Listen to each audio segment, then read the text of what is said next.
Mailbox money. Is it really a thing? Stay tuned to find out.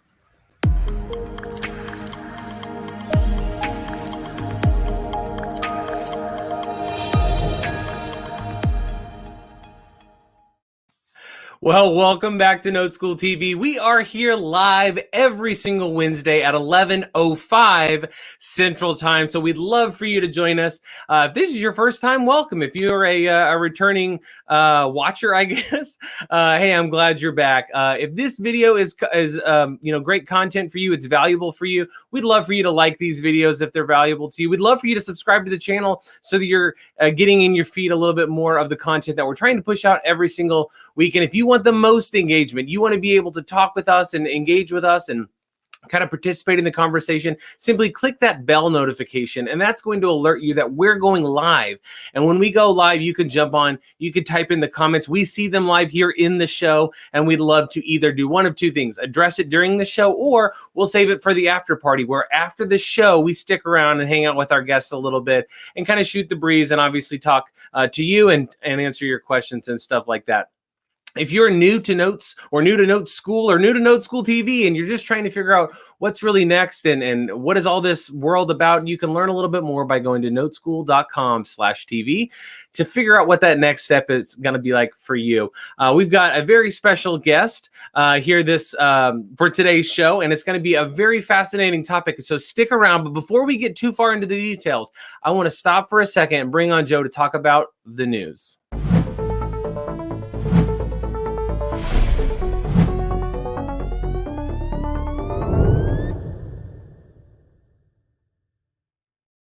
Varnador here. Brian, how are you? I'm good, man. I want to know, what's the hottest thing in the news right now? Hottest thing in the news. Well, man, the news is blowing up, as everybody knows. And, the headlines are just talking about all of this stuff that's happening, right? Housing inventory down by 40%. And guess what, Brian? Buyers are paying the price, according to Black Knight here. So, prices are continuing to plateau higher and higher and higher, leaving 40% of the homes, 40% fewer homes on the market less than last year. And the second paragraph here is pretty interesting when it says, instead of making up the shortfall, new listings have also slumped this year as well, right? Year over year, new listing volumes were down 16% in January, 21% in February. The March numbers are not out at this point. So I love the statement that Ben here says from Black Knight. He said, any hope of 2021 bringing an influx of homes to the market and lessening pressure on prices appear to be dashed for now. So according to Black Knight, home prices in most big cities increased due to low inventory. That's kind of a duh moment, right? Yes, that's exactly right. Inventory down, prices up. In nearly 3/4 of the largest 100 U.S. markets, annual home prices grew more than 10%. Overall home prices grew 11.6% year over year in January, the most since 2005, which was that run up that we all lived through that led to 2008, right? And so, Brian, Eddie, we have been talking about this for a long time. So I guess that this is totally real now that the Wall Street Journal has finally published this. Need a loan? Good luck. Lenders are tightening their standards, right? Mortgages are going almost exclusively to borrowers with pristine credit histories and, with the best credit, the most money to put down, and the best debt to income ratio. Eddie, you want to weigh in on that? Good morning, sir. Good morning. Yeah, no doubt. Now that the mainstream press has printed it, I've been saying it since last June, but now that they're printing it, it's real, Joe. It's real.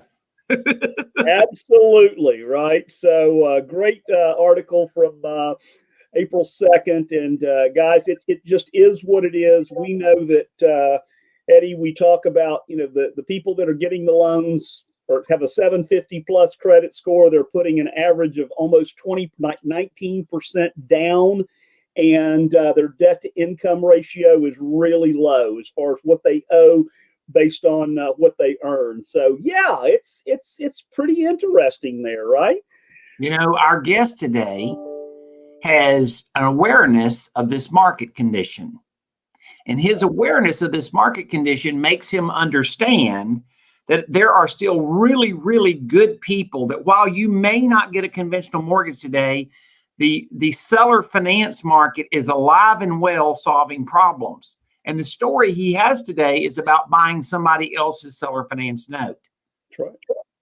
So it is very relevant to understanding that if there's a shortage of credit, seller financing can fill the gap.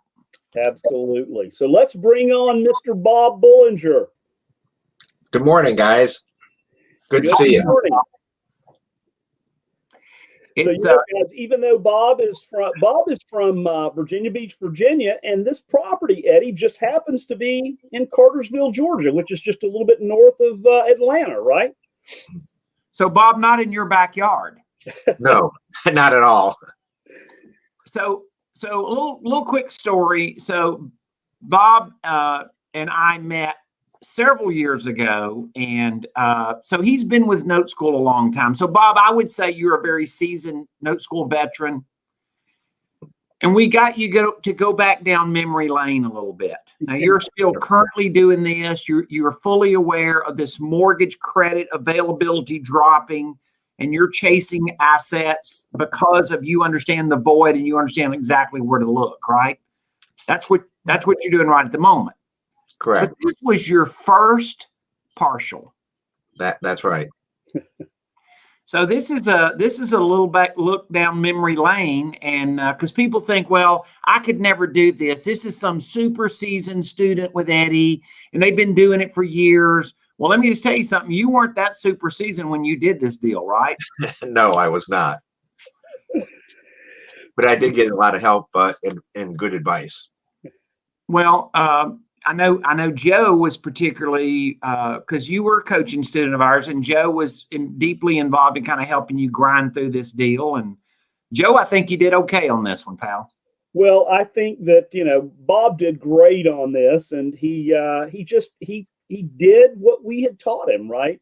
And here's the cool thing about this is this case study, even though it was 4 or 5 years ago, whatever it was, it took almost 4 years for it to come to fruition, right? I mean, to really, and we'll kind of unpack this as we go along here. So, but Bob, when you first went to, you saw Eddie, right? Tell us how that unfolded, right? A little bit. Well, I'd been an investor in I don't know, 10 years prior to that, I guess.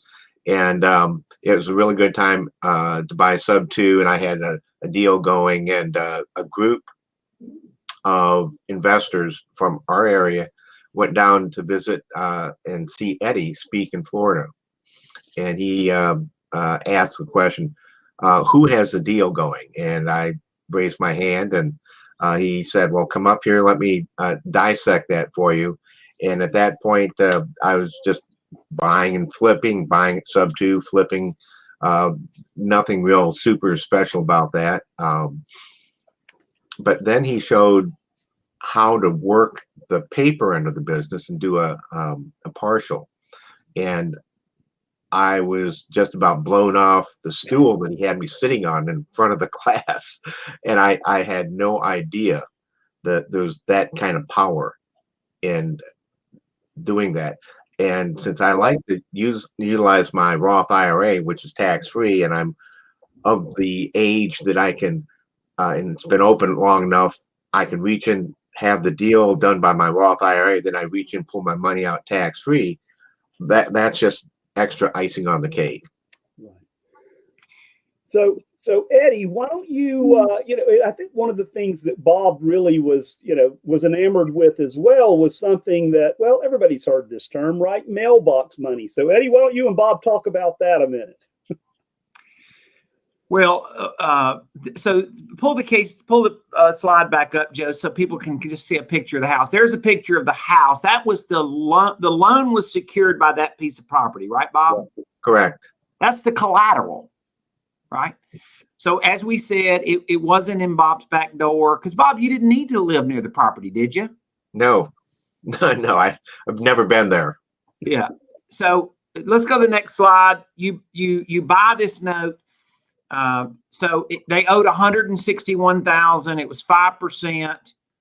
Pretty long term, Bob. Like what is that? 27 years remaining. Correct. So a lot of people would say, I don't want a 27-year note. I don't. But you and I know now that loan is more likely to pay off early than anything else, right, Bob? Exactly. So loans it sounds kind of typically scary. don't go 30 years. Yeah, it sounds like 27 years is scary, but that really usually never happens. Now, you know, there's always exceptions. So there's the note. You buy this note, they owe 161. You made a killer buy. You bought that note for 50 cents on the dollar. That's correct. How'd you do that? Well, there were certain factors in there that made that note not as attractive as it could have been. It was being self-serviced, meaning that rather than have it gone through a third party, I had to do a lot of additional verification. It's a very long term and it had a very low interest rate, which if you look at the time value of money, not getting real deep into that, it just wasn't worth what that whole loan balance was. It was worth far less than that. And we agreed on the price. And incidentally, I paid more than was offered by other people. I talked to the lady, and I told her I agree with you that I think it's worth more than a couple other loan buyers would offer. And I gave her what she needed. I asked what she needed, and she said she had a house that she was going to buy, and she needed $81,000, and I gave her $81,500, and she was happy with that, and we struck the deal. So just a quick explanation for the audience here. So Bob worked through us, and we showed him a direct to seller marketing campaign. So you bought this note directly from the lady who owned the note, right, Bob? Correct. And so you negotiated with her, and we went through sort of a talk off process of how to have that language with her and stuff. You did a great job of that. When you bought it, there were already 24 payments that had been made on the note, correct? Correct. So she had a pay history. She'd been collecting payments, and then you bought the right to receive the remaining. Just think of it in terms of, guys, Bob bought almost $900 a month, $895. He bought a payment of $900 a month for 27 years, 28 years. 28 years. Boom. I mean, if I total that money up, it'd be out of sight, right? And you bought it for a check, writing a check today for $81,500. Correct. Right. Now, remember the housing market today or yesterday, it doesn't make any difference. The lady that owned her finances was the bank. She didn't own the house. Right. So she could, that's all she could collect. If the house went up in value, it doesn't make any difference. You don't share your appreciation with your bank, do you, Bob? No, no. No. So understand, this lady was willing to sell it, but here's what you did really well. So there's your price and there's your cash flow. Tell us how you carved that up. Okay. I had a small meetup group going, and I had talked about partials and other people, like-minded people, investing and using their IRAs and everything. And one of the ladies involved in the meetup that we had some money that was available, and she didn't have the full 81.5. She said, well, I've got 70,000. I needed 81.5. So I added the other 11.5 in there to come to the 81.5 to buy that entire note. So you bought, I'm going to use my hands here, right? I can talk really good with my hands, right? And you're not even Italian. Exactly. You bought the whole stream of payments for 28 years for 81.5. Then you took her $70,000 and you sold her the first 10 years of payments. Correct. Which means after 10 years, for $11,500, you own the back 18 years of this note. Correct. Wow. That's a good investment. I was looking at and in my Roth. Yeah, we have a little humor around here. We train a lot of engineer types, Bob, and everybody always wants to know the yield on your $11,500 investment. And Joe put down there the technical answer, very high. I like that. I like those numbers. All right, so let's look at the next thing, because something magic happened here, Bob. Talk about this. After about 4.5 years or thereabouts, the lady who owned the house, who was making payments and consistently made payments,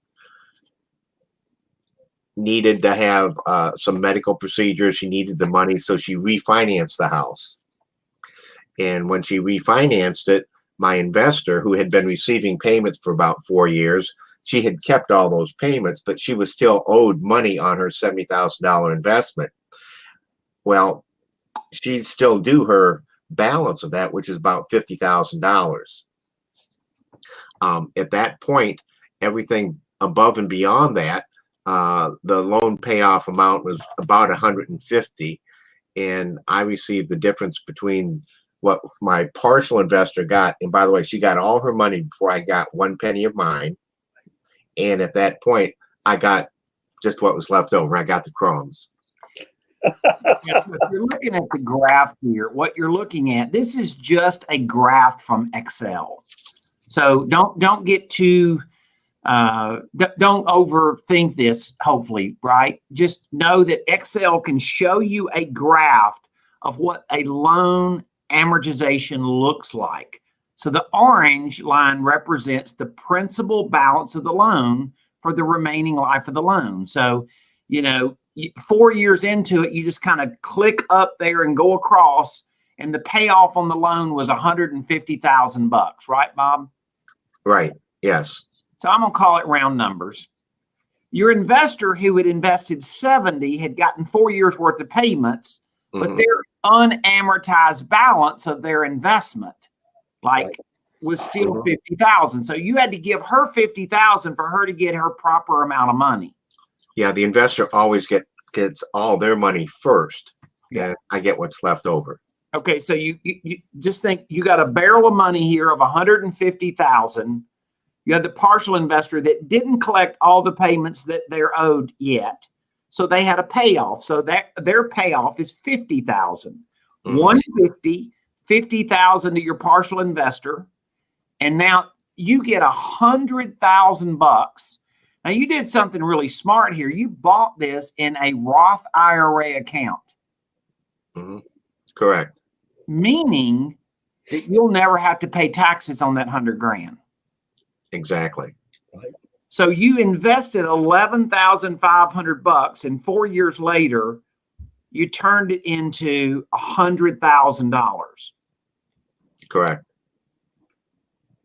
And in all fairness, this was your first deal. My first partial deal. Yes. You were a real estate investor and you had done other things, but here's the thing about it. I'll bet you if we did a case study today, you could figure out this strategy and this, like all these little intricacies that we teach, but this ain't a bad first deal here, Bob. I was happy. I was very happy, actually. Joe, what do you think? I think that, and Bob would have been happy too if it didn't pay off early, right? Because he was investing in this for the long term, and he would have gotten 216 payments, $895, which is a lot of money, right? Yeah, and that would be a good, nice retirement, ongoing income. Yeah, some of them will pay off early, right, Bob? Some of them won't. And once again, this is a duplicatable process. This isn't like you did this one time, one and done. Exactly. I had a guy ask me yesterday, he said, well, Eddie, you know, these deals of seller financing, he said, nobody's seller financing today. Have you not read the headlines? I mean, real estate's on fire. And I said, do you realize that in the past 5 years, they've created 100,000 seller finance transactions a year, every year, 100,000 seller finance transactions. And this year, with the shortage of credit, the amount of seller financing is growing pretty substantially, right? So, Bob, we're not out of inventory, right? No. And by the way, that people ask me, well, he bought her loan for 50 cents on the dollar. Was she mad at you? Tell about what you did with her later. Well, actually, we developed a relationship, and I think that's a very important key. And she actually came back to me and asked me to help her sell her house that she was currently living in Tennessee. Yeah, that, Bob, that just speaks volumes. And incidentally wrote me a very, very nice thank you letter. Right. Yeah, she did. And you know what? That just speaks volumes about you and the relationship that you developed. And I'll also say that your partial investor would have came back to you as well and said, "Hey, I've got this money back now. Can I jump into another deal?" And we see that happen over and over and over, right? Yes. Yeah. I was going to talk to you 1 second about this passive investor, Bob. Mm-hmm. Most of the people that I assume do partials with you have had rental properties, right? Many, yes, they have. And so what they figured out was the rental property, when they looked at the spreadsheet, it was going to make X amount of dollars, but somehow they got some invoices that were sort of a surprise they didn't know about, right? Actually, yes. I've currently got an investor with another partial, different deal, and they've got rentals. Mm-hmm. And her daughter went to her and said, "Mom, I'm looking to buy these rentals here." And the mother said, "No, why don't you think about the notes?" You know, it must be easier to be the bank than be a landlord, Bob. Far fewer headaches. Yeah. All right. I know you're going to hang around with us for the after party, but anything that any point here you think we should have added? The only thing is I need to do more of them. Those kind of paydays are pretty nice. Would you do if you had the time? Would you do one of those a week? I need to work that in my schedule. Yeah. Well, Bob, now that you've got, everything, you're getting caught up, you've got that house remodeled, that you're all of that stuff. Now you've got more time, right? Yes. Yeah. Living through a remodel is not the most favorite thing I've ever done. Well, I get that, and I've done that as well. So so best advice, for folks that are, saying, "Hey, what do I, is now a good time to get started?" Well, yeah, I think I know your answer to that, but you can certainly share that with us, Bob. Well, I think that there's a lot of uncertainty right now, and whenever there's uncertainty, there's also opportunity. I think that we are living in a time of great opportunity. I'm no great philosopher, but Warren Buffett says, "Get greedy when others are scared, and be scared when others are greedy." Right now, a lot of people are scared, so I think that we can be creative and seek out a lot of this opportunity. Yes, it's there. Bob, there is a saying that Eddie Speed says. I don't know if you know him, but he says creativity is like water, right? It fills the shape of any cup that it's put into. I say vessel, he says cup, and there's no true words that have been said, right? And Mr. Buffett's right. He does have a track record, by the way. Yeah, I've heard that. Bob, you're awesome. We'll let Brian do his little segment here, and I hope you enjoyed that. Hang around. We've had a lot of comments today. We'll cover those in the after party. So great questions, and we'll be back before we have Brian address and talk about our sponsor.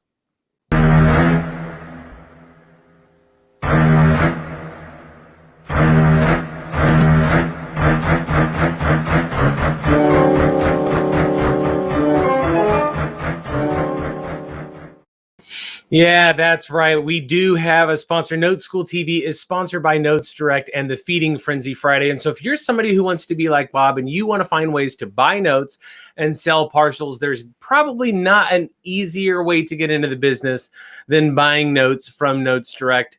Each week, we have a playlist called Feeding Frenzy Friday. And each week we take a note off of Notes Direct and we break down the details of it. And we kind of talk about the pros and the cons to help you master the level of due diligence and confidence you need to go out and absolutely make it happen. And ultimately end up in a spot to where you're like Bob, to where you've now secured a note and now you can turn around and sell something like a partial. And so if you're somebody who's wanting to dig into some previous episodes, go to check out that playlist at noteschool.com/FFF and learn a little bit more. Next week, we have a very special gift where we're going to be talking about hacking your note. Instead of making money now, how do we build wealth and make money later? And you're going to kind of start to see the similarities of how you can kind of, like Burger King, have it your way, right? So we'll kind of go into that a little bit more next week. Make sure you're joining us live Wednesday at 11:05 Central Time. That's right, 11:05 Central Time, where we're going to kind of dig into this a little bit more. And if you're still trying to figure out, your head's spinning, you're like, hold on, wait, what happened? And how do I do this? I need to learn a little bit more. The best next step for you is going to be going to noteschool.com/TV to learn a little bit more about who we are and what we do and what Note School teaches and all that kind of stuff. And you can get some great ebooks just by going to that link. You can download them, start digging into that content. And there's even a 90-minute training right there on that site that you're going to be led to. So that might be a great next step for you. If you're somebody who got a lot of value out of this, you see how this might be something for you, man, click that like button, hit the subscribe to our channel so that you're getting more and more content that we're putting out. And as I always say, as always, make sure you're clicking that notification bell so that you can jump on just like Matt and Helen and Teresa and Regal and all these other people who are with us today to engage with us. And obviously make sure you're sticking around for the after party. If you're somebody who's like, your mind is racing and you need to get that question answered right away, there's this burning desire for this business need right now, go to noteschool.com and just click on the contact us tab to simply reach out. We'd love to engage with you, find out how we can help you take that next step, whatever that's going to look like for you.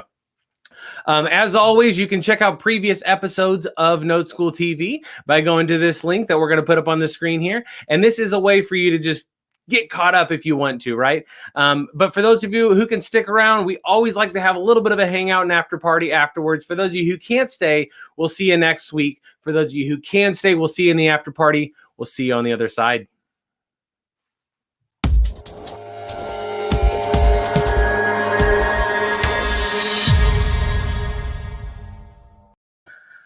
Awesome. So I'm going to bring back on everybody.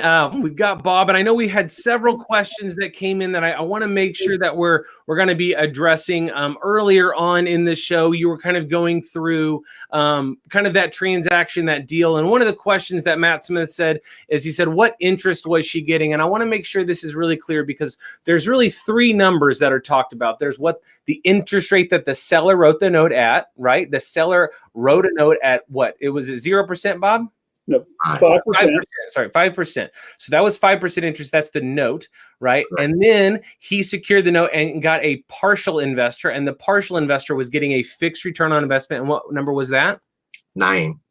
9% return on investment to be passive partial investor. And then there's the yield, which would be the rate of return that Bob's getting. And we don't need to go into that because we've already decided it's enough, right? It's very high. And so those are the three numbers there. There was another question too from Helen Taylor that said, could you review how you come to the amount owed to the investor, please? And so I thought, Eddie, if you would take a moment to talk about what an amortization schedule looks like and why that chart was looking like that. Yeah. So Helen, what we did is we have built Excel tools to just take amortization schedules. So we took the note, the 5% note, and that was what you saw in the orange. And that was just an amortization schedule that Excel generated. And then we did a layover. So then we laid over the partial, which was in the blue. And that was the amortization of the investor's $70,000 investment at their 9% interest on their investment per year. And then obviously Bob, in an early payoff situation, gets the difference between the payoff to the partial investor and the payoff of the entire note. So we cover these. We really, as people progress in note school training, where we really have time to show these numbers a lot and change the numbers and show, well, what if this or what if that and stuff. And so people then find out fairly quickly that, they can get a sense of it. And we're just utilizing tools, financial tools. So. And, I wanted to point out too that the investor, the partial investor, they did get everything. They did get their rate of return. They just got it early. Yes, they invested thinking it was going to be a 10-year payback, right? They were just going to get $8.95 a month, but they got all their money back. And what we found is that when they do that, they're just ready to turn around and invest again. And that's kind of the way that whole picture works as you go through. So. This case study, one thing about yield, because I have discovered people will get drunk on yield, right? Bob sold this loan about 6 years ago. And at 6 years ago, 9% return was probably a good return. Right. The return in the marketplace for rental properties and other investments has continued to go down, right? So the return on that investment has declined. And today, Bob, I would guess that closer to about 6% if you sold a partial today is about where you would be. I would agree. Yes, definitely. So that becomes more relevant to the market conditions. So all great questions there. And once again, I will say this about yields and amortizations and stuff. Sometimes we're seeking kind of the punchline answer, and there's enough. You have to build a little bit of a story before that punchline answer makes sense like it does to you now, Bob. But the answer is you bought the whole pizza, you sold less than half of the pizza, and you didn't know it was going to pay off early, but it did, and all of a sudden it just made you didn't get as much money as you would have gotten had it paid out over time, but you got another lump sum of money of $100,000. Now your retirement account grew from 11.5 to $100,000, and now you could go do 10 partials. And that's on one transaction, guys. In fact, I did reinvest it. Oh, we know you did, right? You're not surprised. Yeah, absolutely. And for those of you who are newer and you're trying to figure out why would someone take 6 or 7% if they could have 9%, you got to understand market conditions, like Eddie said. But the other thing is this: the thing you might have missed is the risk associated with the partial, right? This partial investor is truly passive. If anything was to go wrong, Bob is on the back side of this note. He doesn't get any of the payments until the partial investors is taken care of. And so he's going to mitigate that risk on their behalf and make sure this thing performs, because Bob wants to get paid, right? And he wants this thing to go smoothly. And so this is another reason that the yield starts to come down. As you start taking more and more risk off the table, the rate comes down. And how do we know this? Because when you put money in a bank, do they pay you 5%? They don't, right? Because your risk is extremely low. So hopefully that kind of helps answer some of that stuff. There was something else that I wanted to talk about while we still got time. It was really about tracking. Matt asked, if you're taking down the back half of the note, talking about Bob's part of the note, how do you track it, right? Or how do you track it if they stop performing? And you got to understand, in the note business, the thing about it is you want to outsource this portion, right? And this is what's called a third-party licensed and compliant note servicer. This is someone who's going to collect all the payments. They're going to make sure taxes and insurance are taken care of and all that kind of stuff. And they're going to make sure that when somebody wants to refinance their house, they're going to calculate the payoff, right, guys? And just understand this, so when Bob bought this loan, right, the loan, the investor, or the person that sold the house, they weren't a sophisticated investor, right? She was a lady that sold the house, and she did what she understood. When Bob bought this loan, obviously he boarded it with a servicer, right? The third-party licensing compliant servicer. And then when the partial sold, the borrower still makes their loan to the servicer. The servicer then just redirects that payment for, the 120 months or until it pays off, right? So it's all very behind the scenes, and it's very, I hate to say the word easy, but it's very smooth, and there's not a lot of jerking around with that. So I don't want to have to be involved with receiving payments, dispersing payments, the tax, the legal ramifications. I don't want to mess with that. That's too much brain damage. I don't want to. That's not what I do. Yeah, absolutely. And Teresa's asking a question, Bob, that I'd like you to answer. She says, but the first position investor, and she's referring to the partial investor here, gets all of the money regardless of being paid off early, right? Like, you're not shortcutting or shortchanging your partial investors in any way, are you? No, not at all. She received payments of $900, $895 a month for about 4.5 years, 5 years, whatever it was. And at that, looking at the amortization schedule, it had paid down so far, and then the remaining balance of roughly $50,000, she got that whole thing in addition to all the payments that she got up here. Right. So the question I have for you, Bob, is when she's gotten years of payments and now you give her a big check back, she's got all of her money and the interest. Does she say, thanks, let's never do this again? Or did she say, I like this, put it in another one? She's still looking for that 9% return. And in today's market, when I tell her it's today's market is not 9%. Yeah. But she's looking for that passive piece though, right? Absolutely. Loved the fact that she didn't have to deal with the brain damage piece and she was actually getting a paycheck every single week. Oh, every month, right. It's mailbox money for her as well. Yeah. Right. I mean, that's what she was looking for. She had money in it. And I don't remember if her money was in a self-directed IRA as well.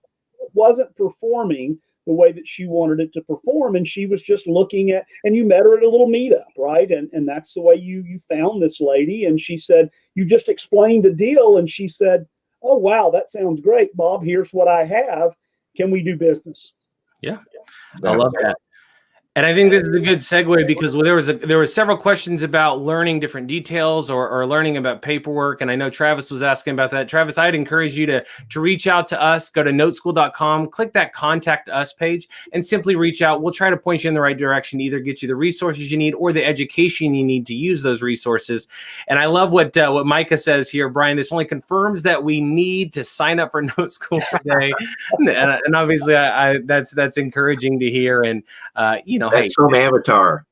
Yeah, I know, right? A little scary looking there, but it is one of those things of, hey, man, you get a little bit of this knowledge out of Eddie Speed's head, you get it into your head, and it's amazing how much you can transform your business, right? Yeah, absolutely. So as we kind of wrap up the show here for the day, I just want to say thanks. I know there's so many questions that are coming in, and we're going to go back to YouTube and Facebook, and we'll try to get those answered in a timely manner. But listen, I want to let you know I appreciate all of you for joining us here on Note School TV. Thanks for sticking around in the after party, hanging out with us a little bit. Make sure you're clicking that bell notification so that you're getting notified before we go live, so you can jump on early, get your questions answered, and take that next step on your journey. Feel free to check out some of the links that we've showed you today, and we'll see you next Wednesday at 11:05 Central Time. We'll see y'all on the other side.